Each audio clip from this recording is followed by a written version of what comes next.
Confisqués, conversation sur la saisie et la réutilisation des biens mal acquis en Europe.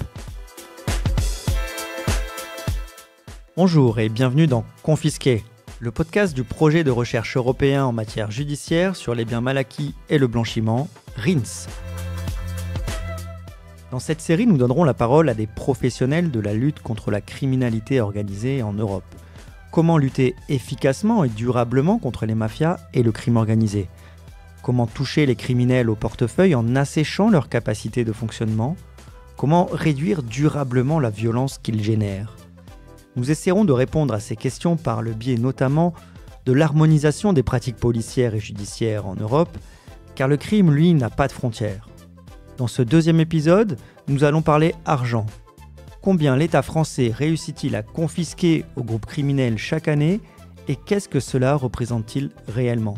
Depuis 2010, l'Union européenne incite les États membres à confisquer les biens des trafiquants, pratique exercée depuis les années 80 en Italie. C'est ainsi qu'est née en France l'Agrasc, l'agence de gestion et de recouvrement des avoirs saisis et confisqués. En 10 ans, l'agence a versé près d'1 milliard d'euros au budget de l'État. Et la progression des saisies et confiscations est exponentielle. Pour rappel, on parle de saisie lorsque le jugement définitif n'est pas encore prononcé et de confiscation lorsque le bien devient définitivement propriété de l'État. Ainsi, nous sommes passés de 10 confiscations immobilières en 2013 à 200 en 2022 et d'une moyenne de 500 millions d'euros de saisies provisoires annuelles avant 2020 à près d'1,5 milliard en 2023. Oui, vous avez bien entendu, 3 fois plus de saisies en moins de 5 ans. Peut-être que cet indice pourrait vous mettre la puce à l'oreille sur la puissance financière des organisations criminelles en France. Depuis 2021, la France dispose également d'une loi permettant l'usage à finalité sociale des biens confisqués. Cette loi, inspirée du modèle antimafia italien, permet de donner une seconde vie aux biens immobiliers des criminels en les affectant à des causes d'utilité sociale. À Marseille, la villa d'un trafiquant de cocaïne vient d'être mise à disposition de 2 associations d'aide aux victimes de violences conjugales. En Corse ou en Seine-Saint-Denis, des exemples similaires se mettent peu à peu en place. Si les Italiens comptent près de 1000 projets d'entrepreneuriat social sur des biens confisqués, la France n'en a qu'une dizaine seulement. La route est longue pour remettre à la société civile ce que les criminels lui ont ôté et rendre visible cette justice réparatrice. Pour comprendre comment la confiscation s'est installée en France suite aux directives européennes, nous avons interrogé 2 magistrats marseillais. Laure Humeau est vice-présidente à la 6e chambre correctionnelle du tribunal judiciaire de Marseille et œuvre dans une juridiction interrégionale spécialisée traitant d'infractions complexes en matière d'économie, de santé et d'environnement. Pascal Gand, lui, est premier vice-président adjoint au sein de cette même JIRS et a aussi été président d'une chambre qui jugeait les dossiers de crimes organisés. Le magistrat est à l'origine de la première affectation sociale d'un bien confisqué en France. Notre spécialiste Fabrice Rizzoli les a rencontrés pour nous.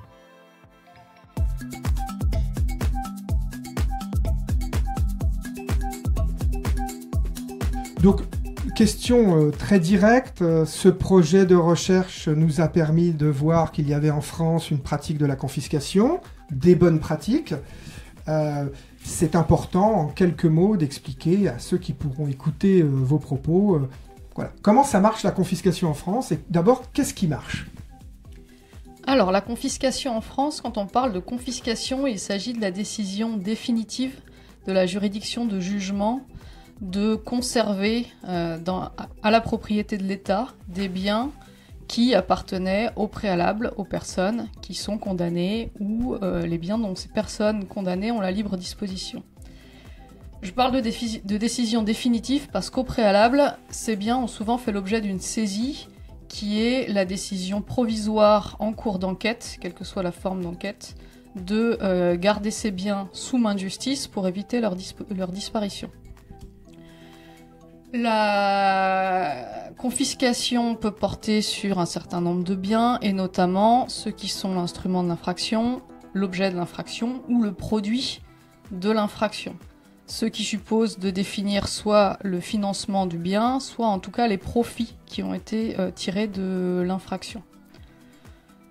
Pour que fonctionne une confiscation, il importe donc d'identifier au préalable le produit du crime ou les modes de financement du bien ou le patrimoine des personnes qui sont condamnées. La confiscation ne peut pas avoir lieu si l'enquête n'a pas au préalable identifié tous ces éléments. Ah, juste, je me permets tout de suite, pour savoir si moi j'ai bien compris, en France, la confiscation est pénale. Elle est liée au fait que le propriétaire doit être condamné définitivement pénalement pour pouvoir lui confisquer son bien. Le propriétaire ou la personne qui en a la libre disposition, c'est-à-dire celui qui serait, on va dire, le propriétaire officieux ou en tout cas le propriétaire économique du bien qui aurait pu se dissimuler derrière un propriétaire de paille. Et du coup, il y a une saisie provisoire, une confiscation définitive, et vous justifiez qu'on saisisse, alors que la personne n'est pas encore condamnée définitivement, parce que le patrimoine pourrait s'envoler. La saisie a lieu quand, au stade de l'enquête, il y a des indices, soit que le bien en question est servi à commettre le crime ou en soit issu, soit des indices d'ores et déjà au stade de l'enquête que les infractions dont on parle ont engendré des profits et que ces profits ont pu servir à accroître le patrimoine des personnes soupçonnées à ce stade. Donc au stade de l'enquête, la saisie se fonde sur les indices et la juridiction de jugement les confirmera ou ne les confirmera pas. Alors je tente une autre manière. Si la voiture a servi à faire du trafic de drogue, c'est l'instrument du crime, on saisit. En revanche, si la personne a acheté une voiture avec l'argent de la drogue, c'est le produit du crime. C'est tout à fait ça. Bon, très bien. Et alors, est-ce qu'il y a différents types de confiscation et est-ce qu'il y en a qui marchent mieux que d'autres ? Alors la confiscation, en pratique, elle va porter sur des voitures. Les voitures supposent qu'elles soient identifiées en cours d'enquête et la saisie a un intérêt direct, c'est d'éviter sa disparition. La saisie peut porter sur du numéraire, saisie notamment lors des perquisitions ou lors de l'interpellation des personnes. Elle peut porter sur des comptes bancaires, là généralement juste avant les interpellations des personnes pour éviter que l'argent ne disparaisse lorsqu'ils seront au courant de l'enquête les concernant. Et elle peut porter sur les biens immobiliers, ce qui est l'une des modalités de confiscation, je pense, qui tend le plus à se développer récemment. Et excusez-moi, j'ai entendu parler de confiscation un peu plus élaborée. On pourrait confisquer le patrimoine de quelqu'un. Alors j'ai entendu par équivalence, mais je crois que les magistrats préfèrent dire en valeur. Vous pourriez un tout petit peu nous dire comment ça se passe ? Alors il y a plusieurs choses dans cette question. Il y a la confiscation du patrimoine de manière générale pour toutes les infractions graves. Un certain nombre d'infractions graves, la loi a prévu la possibilité de confisquer le patrimoine de quelqu'un sans avoir à démontrer de lien entre ce patrimoine et l'infraction commise. C'est valable pour les trafics de stupéfiants, c'est valable pour la traite d'êtres humains, pour ce genre d'infractions graves.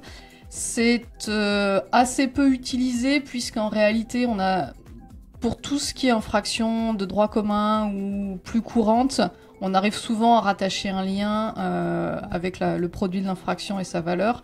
Donc ça, cette confiscation générale, elle existe, mais elle suppose une motivation particulière sur la proportionnalité de la confiscation. Sinon, il y a la confiscation en valeur, celle-là est beaucoup plus intéressante. C'est en réalité dire l'infraction ou le crime a procuré un profit, 500 000 euros. Les 500 000 euros, je ne sais pas où ils sont passés. Je ne sais pas s'ils ont disparu, s'ils sont partis à l'étranger, s'ils sont en espèces. Je ne sais... Mais j'ai des voitures de luxe ou un bien immobilier à hauteur de 500 000 euros. Eh bien, je vais prendre cela au titre du produit de l'infraction. Je ne sais pas directement si ce sont ces biens-là qui ont été financés par l'infraction, mais peu importe, dès lors qu'on reste sur la valeur globale du profit qui a été tiré. Et alors, dans le cadre de recherche, on a appris que la confiscation en valeur représentait environ 50% aujourd'hui. Alors, c'est sur le territoire national, des confiscations. C'est ce que vous avez un peu comme pourcentage ici à Marseille, ou ça serait différent ? Alors, à Marseille, en général, je ne sais pas, mais je suis pas surprise de ce chiffre de 50%. J'aurais même tendance à dire qu'il aurait pu être beaucoup plus important. Dans notre contentieux, moi, jamais je ne m'attache à retracer directement. C'est très rare que l'enquête permette de retracer directement le produit de l'escroquerie qui sert à acheter la villa. En revanche, le produit de l'escroquerie qui a rapporté 250 000 euros et par ailleurs l'acquisition dans le même temps d'un appartement, c'est beaucoup plus facile à motiver, on n'a pas cette traçabilité à démontrer. Donc je suis pas surprise que ce pourcentage soit d'au moins 50%. J'aurais dit plus. Alors, nous avons une spécialiste en face de nous.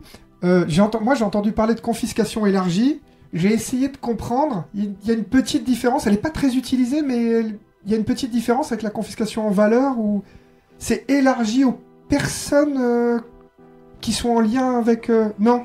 Je suis pas sûre du sens de cette expression. Ouais. Confiscation élargie. Moi, j'aurais tendance à penser que ça a plutôt un rapport avec la confiscation de biens qui excèdent, sans rapport avec le produit d'infraction, plutôt la confiscation générale du patrimoine, ou la confiscation, à mon sens, beaucoup moins utilisée, pour des délits punis d'au moins 5 ans d'emprisonnement.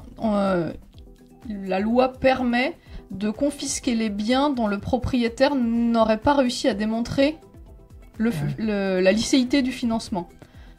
Ah, je n'ai jamais pratiqué, mais ça existe, et c'est plutôt, sous l'expression confiscation élargie, c'est plutôt ce genre d'hypothèse que j'aurais en tête. Et est-ce que ça a un rapport avec, si vous voulez intervenir, Monsieur Gant, allez-y, ça a un rapport avec la non-justification de ressources? Ou c'est encore différent? C'est pas une infraction propre comme l'est la non-justification de ressources, mais c'est un mécanisme effectivement qui s'apparente à cette appréciation des biens et de la justification pour acquérir les biens, mais qui relève du droit de la confiscation. Et effectivement, comme le dit Laure, moi non plus je ne l'ai pas vu pratiquer, et je pense que ça touche à une des difficultés qu'on peut avoir, qui est la question de l'identification en amont des patrimoines des délinquants. Parce que ça nécessite, pour ce type d'approche, d'avoir des investigations patrimoniales approfondies, permettant effectivement de remonter l'antériorité et l'origine des biens. Et je pense que ce point-là, il touche à une des difficultés qu'on va certainement traiter dans l'interview, des limites pour l'instant un peu en France des confiscations pratiquées. À peu près, on a un tiers des saisies qui sont converties en confiscation. Donc là, il y a une marge de progression qui regarde, je dirais, principalement les magistrats. Mais on a aussi, et ça c'est un peu le fruit de ce que j'ai pu voir, notamment dans mon expérience précédente dans la chambre GIRS de la criminalité organisée à Marseille, où finalement les investigations sont encore très focalisées sur les produits stupéfiants, les marchandises, mais pas sur les profits du trafic. Et on a encore le réflexe de vouloir saisir la drogue, ce qui est bien normal. Le numéraire, comme vous l'avez dit tout à l'heure, qu'on trouve en perquisition, évidemment. Mais il manque en amont une enquête patrimoniale plus large. Plus large et plus orientée sur, effectivement, les biens, les profits et les flux financiers. Ce qui n'est pas le cas dans la chambre dans laquelle nous siégeons tous les deux maintenant, puisque c'est un petit peu l'ADN de l'enquête de reconstituer les flux financiers, notamment les circuits de blanchiment. Et donc ça, le réflexe des enquêteurs dans notre chambre spécialisée en la matière est plutôt là pour nous proposer des possibilités de confiscation. C'est bien moins le cas dans une chambre, je dirais, de droit pénal plus classique liée aux stupéfiants, où j'ai été un peu frustré pendant ces 3 années passées auparavant dans cette chambre-là, par rapport au peu de possibilités offertes au terme de l'enquête pour pouvoir appréhender des patrimoines. Et alors, vous auriez des exemples du coup, de ce qui fonctionne au quotidien dans votre chambre, plus sur le contentieux économique et financier? Qu'est-ce que vous arrivez à saisir qui serait intéressant pour les personnes qui nous écoutent? Les saisies intéressantes portent notamment sur des biens immobiliers. Et dans la chambre, il est très fréquent qu'on arrive à saisir des biens en SCI. Les enquêtes permettent suffisamment de démontrer que les SCI en réalité sont contrôlés par une personne en particulier qui est notre prévenu, de sorte qu'on peut rattacher la valeur de la SCI au patrimoine du prévenu, donc dans la personne que nous allons éventuellement condamner. Et donc ça, c'est pas un obstacle aux saisies sur tous les biens immobiliers. SCI, Société Civile Immobilière, qui en gros, c'est une structure qui permettrait a priori de cacher un peu le véritable propriétaire, sauf que si les magistrats enquêtent, évidemment, ils trouvent le vrai propriétaire. caché ou pas. Dans notre chambre, on n'est même pas tellement sur de la dissimulation, mais sur de la gestion de patrimoine, très simplement. La transmission familiale, la SCI, c'est pas du tout un mode de fonctionnement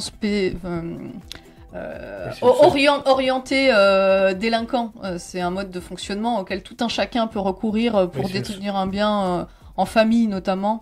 C'est une société assez transparente en réalité par rapport aux associés et par rapport aux biens qui sont derrière. D'accord.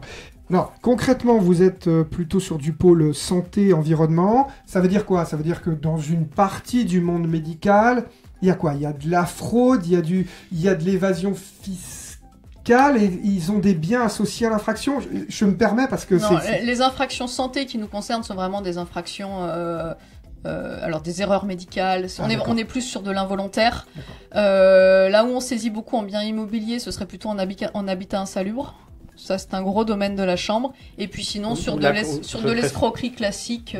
Et pour l'habitat insalubre, je précise que la peine de confiscation du patrimoine est obligatoire.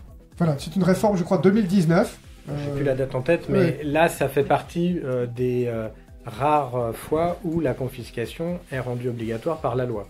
Et si j'ai bien compris le principe philosophique de cette confiscation obligatoire du marchand de sommeil, c'est que finalement le bien incarne aussi l'infraction, il incarne l'instrument puisque il est délabré, les victimes sont dedans, elles en souffrent, et donc ça nous paraît obligatoire de confisquer comme si c'était un instrument du crime, comme si c'était une arme. Dans la philosophie, ça peut être ça, avec cette difficulté ensuite que, en réalité, les biens sont souvent très dégradés au moment où on les confisque, et finalement, c'est pas forcément un cadeau fait à l'État de redevenir propriétaire de ce genre de biens qui nécessite de très gros travaux. Tout à fait. Mais ça serait effectivement choquant de laisser ce bien dans le patrimoine du condamné. Ouais, c'est ça. Qu'est-ce que vous voudriez aujourd'hui éventuellement voir améliorer du point de vue législatif ou de la pratique? Peut-être qu'il manque des formations, peut-être que la police judiciaire manque de moyens, quelles seraient les réformes que vous aspiriez de vos vœux? Moi, à mon sens, le dispositif tel qu'il existe, il est satisfaisant. On a des outils assez performants, comme l'a décrit Laure. Il y a un éventail de possibilités de confiscation qui est assez varié finalement et qui est assez adapté aux cas de figure qu'on peut rencontrer. Ce que je peux évoquer, ça rejoint la critique qu'on faisait sur l'absence parfois ou l'insuffisance d'identification des patrimoines en amont du procès. Et ce qu'on peut évoquer, c'est ce que j'ai connu en Italie comme magistrat de liaison, avec des dispositifs qui n'existent pas en France et dont j'ai vu l'efficacité en Italie. Notamment un des dispositifs principaux, c'est ce qu'on appelle le doppio binario en Italie, c'est-à-dire la double voie, à savoir que lorsque des investigations sont diligentées en Italie, il y a 2 dossiers parallèles qui sont ouverts, un dossier pénal sur la démonstration des délits commis, donc là une procédure pénale, et puis il y a un autre dossier qui est vraiment dédié aux investigations patrimoniales et qui est destiné non pas à une chambre pénale, mais à la chambre dite dans les tribunaux des misure di prevenzione. Alors c'est très difficile de traduire ce terme parce que c'est un concept qui n'existe pas dans beaucoup de pays et qui n'existe pas en France. Je crois qu'on pourrait peut-être définir ce terme comme les confiscations judiciaires sans condamnation pénale. Je crois que c'est l'explication peut-être la plus proche de la réalité, c'est-à-dire que ça permet pour les magistrats italiens d'un tribunal judiciaire dans une chambre spécialisée, à l'issue d'un débat judiciaire, c'est-à-dire avec un procureur, le procureur de la République, avec l'avocat... Toutes les garanties pour la défense. Toutes les garanties d'un débat judiciaire classique, de pouvoir confisquer, donc appréhender un bien, notamment immobilier, pour quelqu'un qui n'est pas condamné pénalement. C'est-à-dire, globalement, c'est quelqu'un qui est 80% suspect, ce que me disait un collègue italien, 80% suspect, c'est-à-dire d'être associé à un clan mafieux notamment, et puis qu'il a un patrimoine dont il ne peut pas justifier par rapport à ses ressources déclarées. D'accord. Ça, ce sont les deux les deux critères pour pouvoir mettre en œuvre la misura di prevenzione. Je crois que c'est intéressant aussi de rappeler l'historique de ces misura di prevenzione parce que combien de temps ça existe depuis le début du XXe siècle, à une triste époque qui est plutôt l'époque fasciste, à l'époque où c'était pas appliqué sur les patrimoines mais sur les personnes. C'est-à-dire c'était une loi, d'où le terme prévention en réalité, qui était d'envoyer au loin les gêneurs, les vagabonds, les clochards, etc. Les envoyer en exil d'une certaine manière. Et en réalité, c'est dans une loi de 1965, une des premières lois anti-mafia, suite à de très nombreux acquittements en matière pénale de chefs mafieux, où il y a une grosse frustration à la fois de l'opinion publique, des magistrats et des politiques, qui a conduit à utiliser ce dispositif des misure di prevenzione, donc sans avoir besoin d'arriver à 100% de certitude pour la culpabilité, pour la mafia. Et c'est dans un second temps que ce dispositif qui était appliqué aux personnes s'est mué sur le terrain patrimonial, a été utilisé sur le terrain patrimonial pour, donc on l'aura compris, saisir des patrimoines de mafieux qui pour autant on n'arrive pas à démontrer la culpabilité de façon certaine sur le terrain pénal. Alors c'est très intéressant de parler d'évolution du droit, en plus vous êtes au cœur de la recherche, parce que la recherche c'est une recherche européenne qui tend à regarder ce qui peut se faire en matière d'harmonisation des confiscations entre plusieurs pays. Et donc vous parlez d'une mesure qui est sur les personnes, puis après sur les biens, donc je crois que l'automaticité devant la confiscation obligatoire des biens mafieux c'est 1982. En Italie, c'est autour de la loi Pio-La-Torre. Ouais. Mais quelles sont les conséquences concrètement aujourd'hui? Est-ce que ça fonctionne? Concrètement, ça fonctionne plutôt bien dans la mesure où il y a 2/3 des confiscations en Italie qui sont prononcées sur le fondement de ces misure di prevenzione. Donc au final, les confiscations pénales ne représentent qu'un tiers des confiscations italiennes. Et puis les chiffres ne sont pas du tout les mêmes que ceux français, même s'il y a beaucoup de progrès depuis 2010, depuis la création de l'Agrasc en France. On n'est pas du tout sur les mêmes nombres, puisqu'il y a, je crois, environ 30 000 saisies immobilières en Italie par an, alors qu'en France, on est à 1 millier, je crois. Oui. Donc on n'est pas du tout sur les mêmes registres. Oui, et alors ça fait énormément de bâtiments, d'immeubles, qui sont confisqués en Italie. Et surtout, vous rappeliez tout à l'heure qu'en France, 30% de l'ensemble des saisies deviennent des confiscations définitives. 32,1% je crois.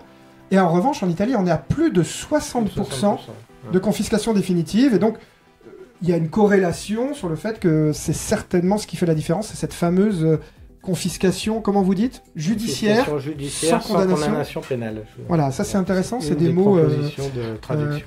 À maîtriser. Okay. Il y a un enjeu italien qui n'existe pas en France, qui est celui de la prescription pénale, puisqu'en Italie, beaucoup de dossiers tombe au niveau pénal du fait de la prescription, puisqu'il y a un délai qui n'est pas interrompu jusqu'à la décision définitive de condamnation. Or, les misure di prevenzione échappent au mécanisme de la prescription pénale, et donc c'est un enjeu important. Si la condamnation pénale n'est pas obtenue par le procureur de la République, c'est pour lui d'obtenir au moins la confiscation des patrimoines, à tout le moins, à défaut de... Les forces immanentes du droit. C'est-à-dire qu'il y a un problème, on trouve un moyen de revenir au moins sur l'impunité que peut procurer la prescription, et là, au moins, on frappe au portefeuille. Peut-être, simplement, je complète le propos, j'ai pas été suffisamment peut-être complet par rapport à ces misure di prevenzione et par rapport à leur... je dirais validation au niveau européen. En Italie, évidemment, la Cour de cassation a depuis longtemps validé cette utilisation, et la Cour européenne des droits de l'homme à Strasbourg également a validé ce dispositif-là, considérant que c'était une atteinte au patrimoine privé. D'accord. Et non pas un registre pénal, justement. Voilà. Et ce qui est intéressant en France, c'est que ce mécanisme, il n'existe pas en France, mais dans le cadre, et j'ai eu à traiter certains dossiers comme Mèche Liaison, de confiscation prononcée en Italie sur le fondement de ces misure di prevenzione pour des biens qui étaient situés en France. Et donc, ce qui est intéressant, c'est de constater que les juridictions françaises ont mis à exécution et reconnu la confiscation italienne prononcée sur le fondement d'une misura di prevenzione, sans condamnation pénale.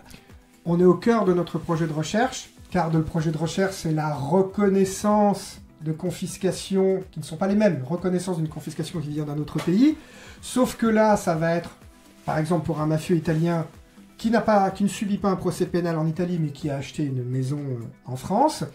Le problème, c'est que dans ce projet de recherche et les directives européennes, 2014, 2018 et celles qui arrivent là, voudraient qu'on harmonise. C'est-à-dire que ça ne soit plus une reconnaissance mutuelle, mais clairement, on voudrait que chaque pays dispose d'une confiscation un peu équivalente. Est-ce que je peux simplifier par rapport à ce que vous avez dit au début de cet enregistrement ?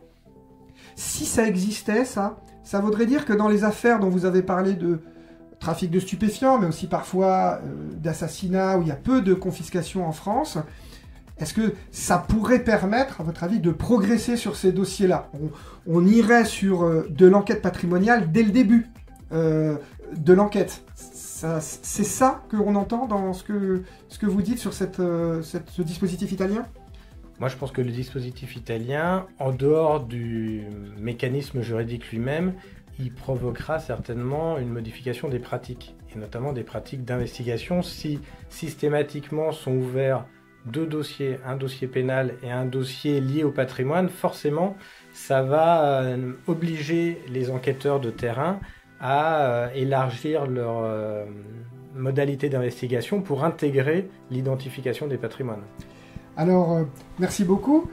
Une des succès de la confiscation en Italie, c'est qu'on s'est retrouvé avec énormément de biens et que, pour un climat différent, les pays ne sont pas tous les mêmes, le législateur italien a depuis le début, en tout cas depuis 1982, décidé qu'on ne pouvait pas vendre les biens immeubles aux enchères. On ne parle que des immeubles, on ne parle pas des voitures. Les voitures, les yachts, on les revend. Parce que, par exemple, il se dit que ça pourrait être la mafia qui les rachète, etc., etc. Donc l'Italie s'est retrouvée qu'un très grand nombre de biens, jusqu'à ce qu'ils ne savent pas quoi en faire. Et là, il y a eu une pression de la société civile. Et en 1996, grâce à une pétition d'1 million de signatures, une loi a été votée où on peut redistribuer les biens confisqués aux citoyens. Je la fais très courte. Ça rentre dans le patrimoine des collectivités territoriales qui cherchent des associations, des coopératives et qui les mettent à disposition.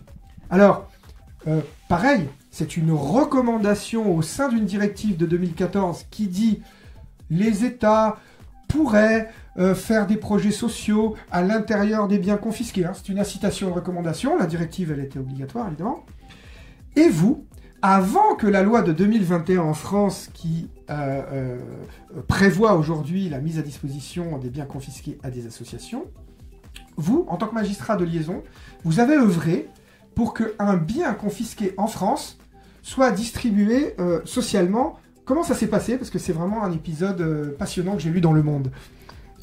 Oui, effectivement, moi-même, quand j'étais en fonction en Italie, j'ai été très séduit par ce dispositif de l'affectation sociale des biens confisqués à la mafia, qui permet effectivement de ne pas réduire l'action de l'État simplement au budget du ministère de l'économie, mais qui permet de montrer concrètement l'action de la justice, de la police, de façon très très incarnée par des biens. J'ai le souvenir pour vous donner un exemple très concret, de mon assistante qui emmenait son fils tous les samedis matins dans la bibliothèque de sa commune. Et j'ai découvert que cette bibliothèque, c'était la villa au bord de la mer du trésorier de la Banda della Magnana, qui était le groupe criminel qui a sévi à Rome dans les années 80 et 90. Et donc ça me marquait de voir que ce fils de 5 ans, il allait tous les samedis pour emprunter des livres, et avec une plaque au-dessus de la bibliothèque qui indiquait bien confisqué à la mafia en date du temps. Voilà, donc à partir de là, on a beaucoup essayé de faire connaître ce dispositif aux autorités françaises. Il y a eu des visites en Italie de la ministre de la Justice de l'époque, de la directrice de l'Agrasc, de la directrice également de la DIAV, à l'époque la délégation interministérielle pour l'aide aux victimes. Et à partir de là, on a eu une chance incroyable, c'est qu'un jour, le procureur de Reggio Calabria m'a appelé pour m'indiquer que dans le cadre d'un dossier mafieux qui venait d'être définitif, d'une condamnation définitive en Italie, à Reggio Calabria, justement dans le cadre d'une misura di prevenzione dont on parlait il y a un instant, ce mafieux disposait, c'était dans le domaine des machines à sous, disposait d'un patrimoine très très conséquent, Très avec des œuvres d'art de maîtres, je crois, Picasso, etc., avec un très grand nombre de biens en Italie, mais également avec un pied-à-terre bien situé à Paris, dans un beau quartier parisien. Et donc le procureur de Reggio, comme il m'appelle, me dit, voilà, ce bien, normalement dans le cadre de la coopération internationale, on vend le bien et chaque pays prend la moitié du prix de vente. Et il m'appelle en me disant, mais nous on aimerait bien le laisser à l'État français, mais à une condition, c'est qu'il soit affecté socialement à une entité française pour promouvoir justement, faire la pub un peu, faire la publicité de ce qui existe en Italie sur cette loi, comme vous l'avez dit, issue d'un référendum de 1996 sur l'affectation sociale des biens. Et donc il y a eu un gros travail qui a été fait avec la GRASC évidemment, mais avec ces deux tutelles qui étaient l'agence des biens confisqués l'agence de gestion de recouvrement des avoirs saisis et confisqués, et avec ces deux tutelles, ça c'est une grande différence avec l'Italie, les deux tutelles sont Bercy et le ministère de la Justice, alors qu'en Italie c'est le ministère de l'Intérieur, ça change assez considérablement l'approche, et donc on a au fur et à mesure trouvé un accord grâce notamment à la DIAV, la déléguée pour les victimes, qui était à l'époque Elisabeth Pelcet, qui, pour la petite histoire, est la magistrate qui a créé la GRASC. Oui, la première magistrate à la tête de la GRASC. Donc elle avait une forme de double casquette historique un petit peu, et elle a mis dans la boucle l'Amicale d'Uni, qui est une association très ancienne, qui vient en aide aux femmes victimes de violences et des victimes des réseaux de proxénétisme. Voilà. Et donc, après moult discussions, il y a eu un accord bilatéral entre l'État italien et l'État français, validé par Emmanuel Macron, à l'époque président de la République, pour que ce bien il soit donc donné par l'État italien à l'État français, et que la GRASC mette à disposition pour un loyer très modeste ce bien à cette association qui avait besoin en fait d'hébergement d'urgence pour des femmes victimes. Alors bravo, parce qu'il m'a été donné de visiter ce bien dans le cadre d'un autre projet européen. Il faut le dire, nous sommes financés par l'Europe dans le projet de recherche RINS, et l'autre projet de recherche sur les biens confisqués, Cohesio. Nous avons visité ce petit bien rue Saint-Honoré, petit bien mais dans un très très beau quartier, à 2 pas du ministère de la Justice. Et là, une femme victime de 20 ans de prostitution forcée, avec un profil très fort, reconstruit sa vie en attente de passer à autre chose, d'aller dans un autre logement. Elle n'y va pas y rester toute sa vie. Et c'est un sas comme ça. Et c'est vraiment très fort qu'une femme victime à ce point soit dans le bien de quelqu'un qui était un blanchisseur de la mafia calabraise, une des mafias les plus puissantes et les plus riches. Donc c'est un très très beau symbole qui a pu ouvrir en plus les décideurs à accepter cette loi en 2021. Oui, je crois que l'intérêt de ce projet, c'est qu'il a mis autour de la table les personnes les plus intéressées et qu'il a servi d'expérimentation en amont pour l'adoption de la loi qui date du 8 avril 2021. Et je crois surtout ce qui a été important, c'est que ça a permis de sensibiliser les décideurs et notamment les politiques. Et c'est ainsi que le président de la République, le ministre de la Justice et le ministre de l'Économie ont vu aussi l'intérêt pour l'État à ce nouveau mécanisme. Notamment pour un petit peu convaincre des fonctionnaires à Bercy qui, pour eux, et je le dis, ne comprennent pas ce dispositif parce qu'ils disent « mais nous revendons les biens, nous récupérons l'argent, donc avec cet argent, nous payons des profs, des autoroutes, des hôpitaux ». Et ils ne voient pas le caractère extrêmement symbolique de communication vis-à-vis du grand public et des citoyens que peut apporter l'usage social des biens confisqués. Donc c'est une très très belle expérience. Madame Humeau, vous savez peut-être qu'il y a un bien définitivement confisqué à Marseille. Aujourd'hui, un trafiquant de cocaïne, il a été mis à disposition de 2 associations d'aide aux victimes d'infractions pénales. Est-ce que pour vous, ça fait sens qu'à Marseille, on multiplie ces exemples? Est-ce que dans vos contentieux financiers et santé, vous verriez quelque chose d'intéressant dans ce domaine? Ça fait évidemment sens à Marseille de mettre en place ce dispositif, d'une part au regard des ravages de l'économie parallèle qui touchent à Marseille, il faut le dire, beaucoup les populations défavorisées qui subissent ce contexte et que donc des biens puissent in fine profiter, que ça soit par des associations de réinsertion, que ça soit par des associations d'accompagnement au travail ou autres, que ces biens puissent profiter aux populations qui en ont besoin et qui constatent concrètement que la justice, même si elle ne peut pas tout, a quelques petites victoires aussi contre ces trafiquants, c'est effectivement une bonne chose. Eh bien, je vous remercie beaucoup. Est-ce que vous voulez rajouter quelque chose? Sinon, dans tous les cas, longue vie à la confiscation et à l'usage social. Mais je vous en prie, le mot de la fin. Non, le mot de la fin, c'est pour rejoindre ce que dit Laure. Je pense qu'on a souvent, malheureusement, nous, magistrats, le sentiment que la justice, elle n'est pas très visible et puis on va rarement la complimenter. Là, ça permet effectivement d'avoir des exemples valorisants pour l'action, et je dis de la justice, mais ça va au-delà aussi de la police judiciaire derrière. Voilà, je ne fais que répéter ce que dit Laure. Eh bien, voilà, pour cette visibilité. Je vous remercie beaucoup. Merci à vous. Merci. Vous avez écouté le podcast Confisqué, conversation sur la saisie et la réutilisation des biens mal acquis en Europe. Un projet cofinancé par le département Justice de la Commission européenne visant à promouvoir la reconnaissance mutuelle des confiscations dans les pays de l'Union. Pour en savoir plus, je vous invite à écouter les autres épisodes du podcast et à consulter nos rapports de recherche sur rins-project.eu et sur la page web de Crimalt. Merci de nous suivre et rendez-vous au prochain épisode.